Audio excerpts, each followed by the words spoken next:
Howdy folks, and welcome back to another episode of Mingles with Jingles. This will be the last episode of Mingles with Jingles before Tankfest, and Tankfest once again has completely 100% sold out. So if you don't actually have a Tankfest ticket yet and you're hoping to just turn up on the day and walk into the museum, get used to living with disappointment. 20,000 tickets have been sold, and that is the maximum. I, of course, will be there both days. I covered this in last week's episode of Mingles with Jingles, but just to make sure everybody got the message, if you're intending on turning up to Tankfest in order to meet me and say hello, then, well, obviously, as I'm not going as a community contributor for Wargaming anymore, so if you're looking for me, I'm not going to be anywhere near the Wargaming display. I still don't know where that is this year, but it's probably going to be in the Vehicle Conservation Centre, same as it was last year, because that's pretty much the only area that's spare and really big enough to accommodate everything that Wargaming are going to be doing. I, however, I've had a word with the Tank Museum, and they very, very generously agreed to set up a meet and greet area for me right in front of the museum entrance where the gift shop is. I'll probably be sitting next to David Fletcher. Yes! I'm fangirling so hard right now.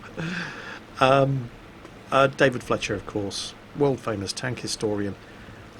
Spoke to him for the very first time ever at Tankfest last year, where he was utterly bewildered at the popularity that he'd achieved, with people of all ages going, "Oh my God, are you David Fletcher? Oh, please can I buy your book and get your autograph?" He was very, very happy, obviously, but completely bewildered at where this newfound popularity had come from. Obviously, he started doing Tank Chats videos, which are amazing if you haven't seen them, because what David Fletcher doesn't know about a tank isn't worth knowing. I mean, I have to do a bit of research before I can stand in front of a tank and talk about it. When I did my top 5 tanks videos for the Tank Museum, which apparently they're getting Chris Barry to do one of those, Rimmer from Red Dwarf, because he was there for Tiger Day when they were unveiling the Tiger collection, along with numerous other luminaries such as Kate 80 and so on and so on.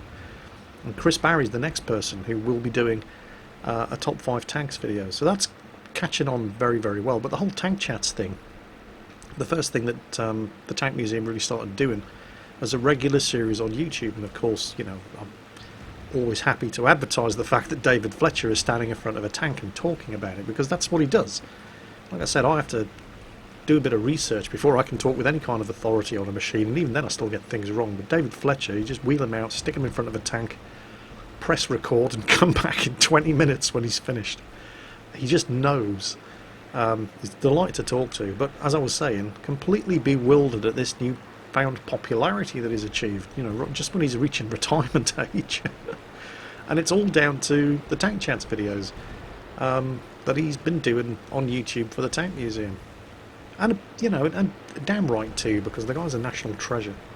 So, anyway, if you want to see me at Tankfest, I will be sitting in a sort of marquee tent right out in front of the Tank Museum entrance where the gift shop is, between 9:30 and 10:30, and 2 PM and 3 PM on both Saturday and Sunday, both days of Tankfest.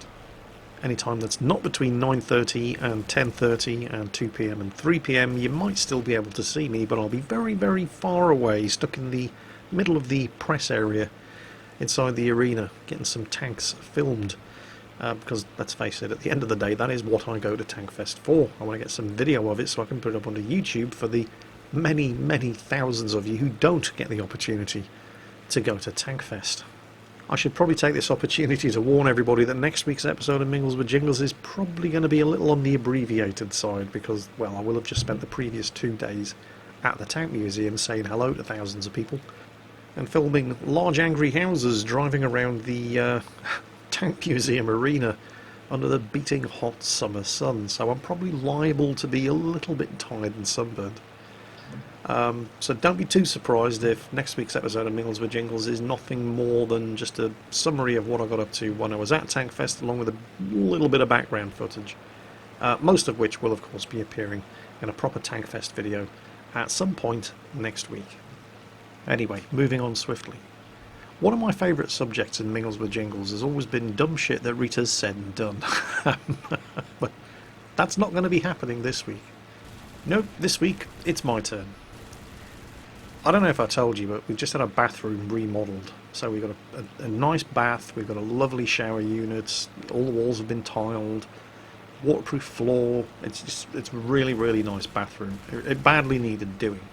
The old bath that we had was so bad I couldn't bring myself to use it. And pretty much the only time I ever got to take a bath was whenever I went away to a convention or something and got to use the bath in the hotel. So the fact that, you know, the new bathroom is so good means I've basically been kicking the arse out of taking baths recently, rather than having showers every day. So Rita also very happy with the new bathroom. She loves taking baths as well, and she went out and bought these things. I don't know what the hell they are. They're called bath bombs. It's a woman thing. Basically, they're these balls of something. I really don't know what they are. And the idea is you put them in the bath and it makes them smell nicer. It makes them, you know, whatever. I don't know. Like I said, woman thing. Well, anyway, this thing, or these things, come in a pack of 5, and Rita, allergic to oranges. And one of them is sort of orange scented or orange flavoured or something, so she's not going to be able to use that one. So she said, you know, use this bath bomb. Have the orange one. You can use that. Okay, fair enough, whatever. So anyway, Rita's away for a week, helping to organise the Wickstead at War event.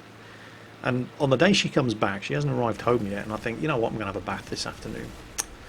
So I run the bath and I think, oh yeah, there's that orange scented bath bomb thing. May as well use it.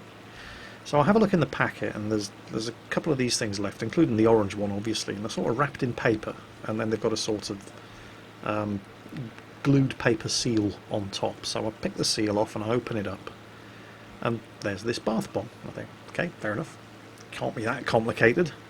Just fill the bath up with water, unwrap the bath bomb, put it in the bath. Easy.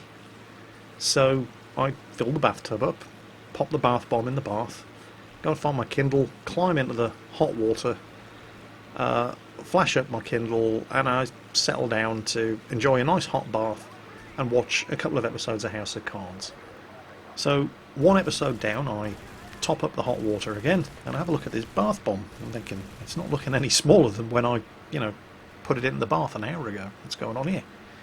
Also, I'm not smelling anything orange. Rita, I think you've been seen off. I would demand a refund. Another episode of House of Cards, about halfway through, I hear Rita coming back from Wickstead at War. So she comes upstairs and she's like, you in the bath? Yeah. Are you using that orange bath bomb I said you could have? I said, well, yeah, but it doesn't seem to be doing anything. She says, you did unwrap it, didn't you? I said, of course I did. I mean, how stupid do you think I am? Yeah, I took the paper off. So did you take the plastic off as well? Plastic? What plastic? You fucking idiot. Her exact words. Turns out it's actually wrapped in clear plastic too, and yeah. Well, I don't know. I mean, it's a woman thing. I'm not supposed to understand how bath bomb works. I'm a man. That sort of thing goes over my head. So yes. Anyway, I failed at bath bombs this week. I'll tell you something else I've been failing at hard this week as well. Brand new game from Killerfish Games. I put a video up on Saturday in lieu of the regular Ghost Recon Wildlands video that normally goes up on Saturday. Cold Waters, brand new game. Killerfish Games, makers of Atlantic Fleet, which a lot of you are finding very, very interesting. I've done a couple of videos on Atlantic Fleet, mostly the historical engagements, the Hood versus the Bismarck, for example, things like that. And I'm not entirely sure what I was expecting with Cold Waters, but it's nothing whatsoever like Atlantic Fleet, despite the... well, it kind of uses mostly the same graphics engine, but other than that, this is a hardcore submarine simulator. Even playing on easy difficulty setting, it has the difficulty curve of a brick wall. Unless you know a thing or two about anti-submarine warfare. And I thought I did know a thing or two about anti-submarine warfare. I've served on enough anti-submarine frigates that I really should, but, well, that's the thing. Back when I first joined the Navy during the last few years of the Cold War, and I was serving on anti-submarine warfare frigates, but I was a communications specialist, so my job was providing communications links to the operations room who were actually doing the anti-submarine warfare. And we've done plenty of towed array patrols up between the Greenland, Iceland, UK gap, you know, where all the NATO sono boys are, to detect Soviet submarines slipping through into the Atlantic shipping lanes. But I wasn't actively involved in prosecuting submarines during exercises or even hunting submarines for real, despite the fact that as a communications rating at the time I was actually a member of the ship's operations department. And it wasn't until I'd been in the Navy about 6 years and I changed branches to join the Supply and Secretariat Department and became what's known in the Royal Navy as a writer. It dates back to the 1700s, when actually being able to write was quite a rare skill. And so the person on board who could write was known as the writer. The branch has kept the title ever since then. And basically I was a paying administration clerk. And depending on the ship that I was serving on, my action station as a pay and administration clerk was either first aid post or the ops room, as something that's known as the ops room narrative. Now, what that involved was basically keeping a log of everything that happened in the ops room and action stations. So, bizarrely enough, when I was actually a member of the operations department, I had very, very little to do with anti-submarine warfare, and knew nothing about it, other than what I'd seen from watching Tom Clancy movies and reading Tom Clancy books, which, by the way, are actually a very good source of information. But when I changed branch and became a pay and admin clerk, somebody that has nothing whatsoever to do with the warfare side of things, that's when I actually gained a bit of knowledge and insight into what the warfare department did on board a ship, because I was responsible for recording everything that they did whenever the ship was at action stations. So I did have some familiarity with the whole process of how a surface vessel at least conducts anti-submarine warfare. I understood what a thermal layer was. I understood why a helicopter with a dipping sonar, for example, was such a potent threat to any hostile submarines in the area. The dipping sonar, for example, can actually be lowered below the thermal layer, something that the ship's active sonar can't do. I understood what towed array sonar was. I understood that towed array actually works best if it's an angle of 90 degrees to the contact that you're trying to prosecute. I understood all of these things, and I thought that would actually make me a fairly decent Cold Waters player. Oh boy, was I wrong. I've had the game for the best part of 2 weeks now, and I've just been failing hard at it, even on easy difficulty settings. This is not a game for the faint-hearted. Those of you who really, really enjoyed the old 688 attack sub, for example, anybody remember that? You're really going to have a lot of fun with this game. And it wasn't until I started watching another guy's YouTube videos, his name's Jive Turkey, I'll put a link down below in the video description. This guy served for several years on board 688 attack subs as a sonar man, so he really knows what he's talking about. And it's funny because I kind of knew most of the stuff that Jive Turkey is talking about when he does his videos, but I just didn't really know how to put it into practice. And it wasn't until I started watching a lot of his stuff that I thought, oh right, I get it now, I see what I've been doing wrong. I'm still far from an expert, but I'm actually making progress on the Cold Waters campaign now. And I didn't think it was going to make very good material for YouTube. And I said this in the Cold Waters video that I did on Saturday, because if you're doing it right in a submarine, they never detect you. They never know you're there until it's too late, you've sunk your target and you're gone. So how exciting could a submarine simulator video be? Well, you'd be surprised. I mean, I was not expecting the Cold Waters video to do particularly well. Generally speaking, if I put a World of Warships or a World of Tanks video up, it's going to get 100,000 views in its first day.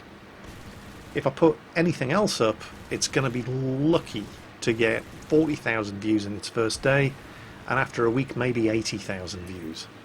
But the Cold Waters video has gotten 113,000 views in 2 days, so it does seem to be quite popular, which is good because I really, really enjoyed playing that game, and I'd like to continue doing videos on it. So I'm playing through the campaign, and I'm not doing too badly. I mean, I'm certainly not going to put Jive Turkey out of a job, but it's I'm doing all right, and it is proving to be remarkably exciting. Wait until it comes to the part where I get jumped by 3 Soviet hunter-killer attack submarines and I have no torpedoes. Yeah, that was anything but boring. So yeah, I'm actually... Because I do like these kind of games. There's a game that I used to play way back in the 90s. It was called Harpoon. I'm trying to remember who made it. I think they were called 360 Simulations or something like that. But it was another hardcore Cold War naval simulator. It wasn't just submarines. You would take charge of entire task forces, for example. Surface vessels, aircraft, submarines, everything. And I can remember, I think I was on HMS Coventry at the time, which is Type 22 frigate. And I had a deal with the chief stoker on board HMS Coventry. I think my computer at the time was a Commodore Amiga 1200. And I had it set up inside his office, which was one of the few quiet places on board the ship where I could, play my games without being disturbed. And the idea was that he could use my computer and printer to print out his logistics reports, and then any time he wasn't using the office, I was welcome to use it to play games on my computer. So, it was a good deal, worked out well for both of us. Anyway, I'm sitting in there playing Harpoon one day, and one of the petty officer radar plotters walks past, and he's like, oh, what's going on here? Because the interface looked a lot like the ops room plotting board, so it obviously attracted his attention. This guy's job was ops room supervisor, so he comes in, he's like, what's this? I said, it's this game, it's called Harpoon. He's like, the hell? So he sits down, he says, can you look at this in greater detail? He says, has it got like a Type 22 frigate in there? Oh yeah, sure it has. So I pulled up the game ship encyclopedia, and there's the statistics of the Type 22 frigate, which was the ship I was serving on at the time. And he says, let's have a look at the radar data. So I scrolled down, and we're looking at the values for the radar, and his face went white. It's like, holy shit, that stuff's top secret. How did they know? This game had all of the correct data for the Type 22 frigate's surface and air search radar. This stuff's supposed to be top secret classified, but the game had all of the data. I don't know where they get it from, but it's just... And don't forget, this was in the 90s. This was nearly 20 years ago. And games have come on a long way since then. I'm really hoping for a sequel to a game like Harpoon, because Harpoon with modern graphics, it doesn't have to be... I mean, Harpoon was by no means an arcade game. You spent most of the time basically looking at a map and just moving units around and then targeting missiles and so on and so on and so on. And it could get quite exciting, but to look at, it was anything but. Today you've definitely got the technology to take that, but then to render the battles in, proper 3D and make it look amazing. So that's the kind of game that I want to see next. If anybody out there is listening, I'm just planting seeds here. You never know where they're going to take root. Well, anyway, moving on to things that have amused me this week. This week, while playing World of Warships, I realised that the brand new French Tier 6 premium cruiser, the de Grasse, apparently I mispronounced it when I was doing the Operation Aegis video earlier in the week. It's not the de Grasse, you don't pronounce the E, but the de Grasse. Great ship, by the way, very, very nice, and very, very good in Operation Aegis. But while I was on the Wargaming Premium shop finalising the purchase of this Tier 6 premium French cruiser, I noticed that there were some package deals available in World of Warplanes, and I thought, what the hell, I'll take a look. I mean, I wasn't going to buy them, because I don't have World of Warplanes installed, but I thought I'll take a look and see what sort of things they're offering. Where is it? Here it is. Just in case it wasn't still available at the time when I went to do Mingles with Jingles, I actually copied and pasted this into a text document. 2 great German fighters in one convenient package. The only way this could get better is if you got a couple of extra hangar slots and some gold too. Good job we thought of that. Oh, okay, so basically they're selling 2 apparently great German fighters in one convenient package, along with a pair of hangar slots and I think about 1,000 gold per plane. So, okay, fair enough. What are these 2 great German fighters? Well, one of them's the Mark V Spitfire, and the other one's the Focke-Wulf 56 Stosse. Well, I'm sure you've heard of the Spitfire, but I'm sure you're probably aware that it's anything but a great German fighter. But this is a captured German version of the Mark V Spitfire with the Daimler-Benz 605 engine in it. Okay, so you put a German engine in it, but that still does not make it a German fighter. But what the hell's the Focke-Wulf 56 Stosse? I had to look this one up. I had never heard of it. It can't have been that great a German fighter if I've never heard of the thing. And I looked it up, and it turns out, according to Wikipedia at least, that the Focke-Wulf 56 was a single-engine, high-wing monoplane advanced trainer built in the 1930s in Germany. They built about 1,000 of these things, and they were used by the Luftwaffe for flight training. Not a fighter, and certainly not a great fighter. It was a training aircraft used to train pilots. Although, well, some of them were used by the Spanish Republicans during the Spanish Civil War as trainers, and may have been used in combat. They may have been pressed into service as fighters. But I haven't been able to confirm or deny that. I have investigated the internet thoroughly and haven't been able to find any mention of the Focke-Wulf 56 ever actually being used in combat. But yeah, it's being sold on the premium gift shop for World of Warplanes as one of two great German fighters. And if it ever did serve in combat, it was with the Spanish. And the other great German fighter is the Spitfire. So I actually started looking, because that was one of the things that... I mean, I understand that World of Warplanes only ever really... They didn't want to take the War Thunder approach and get every aircraft that ever fought into the game. Instead, they had some of the...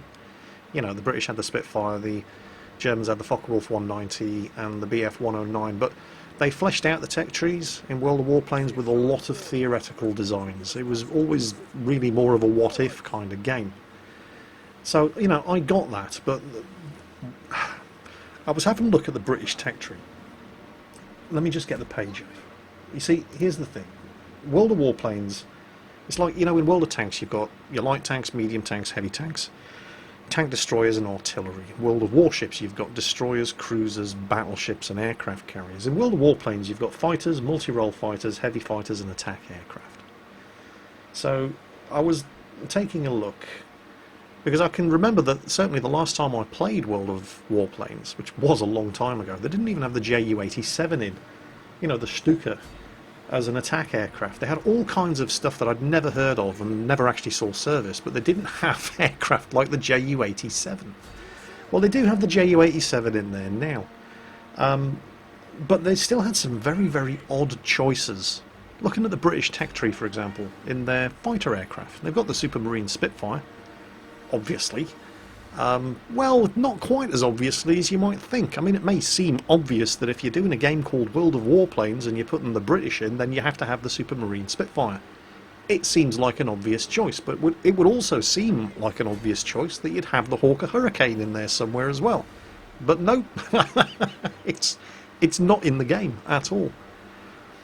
Hawker Hurricane obviously developed during the 1930s, so it would seem like a prime candidate for lower tier British fighter aircraft, but it just isn't there. Instead, they've got things like the Bristol Type 133, which was developed at the same time as the Hawker Hurricane but never entered service and underwent trials, and that's pretty much it.